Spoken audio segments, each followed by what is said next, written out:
according to one of Queen Elizabeth's bridesmaids. I think she fell in love when she was 13. I mean, God, he was good looking. You know, he was a sort of Viking god.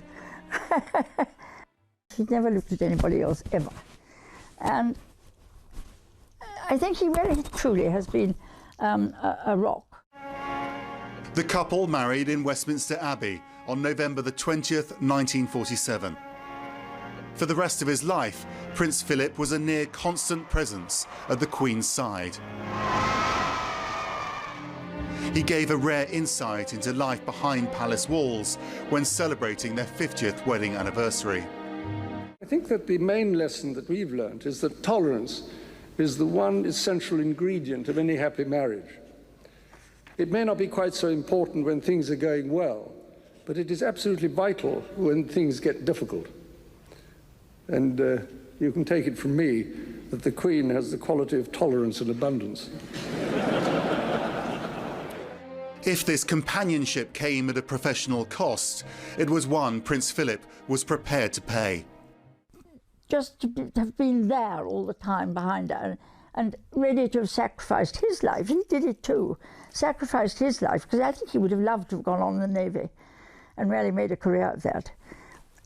So he sacrificed too. And so I think it's made for a wonderfully solid marriage. The Queen and Lieutenant Mountbatten met before the Second World War when he was a young naval cadet. His number one job from the word go has been to, quote, support the Queen. Everything he does is in support of the Queen. It's just been one of the great royal romances, I think, of history. People talk about Victoria and Albert as a phrase, it just trips off the tongue, and I have no doubt that in years to come people will talk about Elizabeth and Philip in exactly the same way. Famous for his energy, the Duke's health inevitably deteriorated as he headed into old age.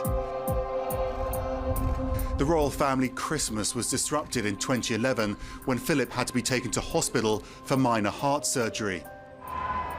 5 months later, during the Queen's Diamond Jubilee celebrations, Philip had to go to hospital again, this time with a bladder infection. Family came and went, and within days Philip was well enough to return home, but not to return immediately to his public duties. In the spring of 2017, Prince Philip effectively announced his retirement, saying he would give up official royal duties. A year and a half later, he was involved in a car crash, raising questions about whether he should be driving at the age of 97. Then, public appearances were reserved for special occasions, such as Lady Gabriella Windsor's wedding in May 2019.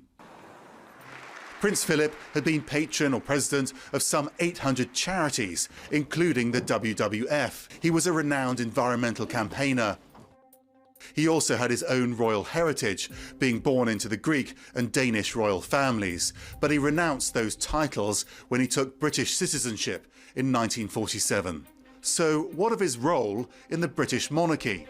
I think a pivotal point because he was the head of the family. He was it's his responsibility as a father to be that, and he does that extremely well.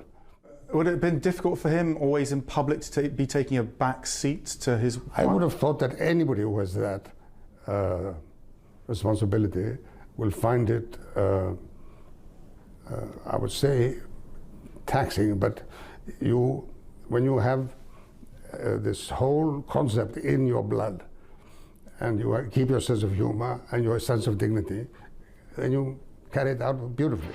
And one thing Prince Philip certainly had was a sense of humor and a tendency to make gaffes. On a trip to Australia in 2002, he asked an Aboriginal leader, "Do you still throw spears at each other?" And when meeting the Obamas in 2009, a reference to world leaders.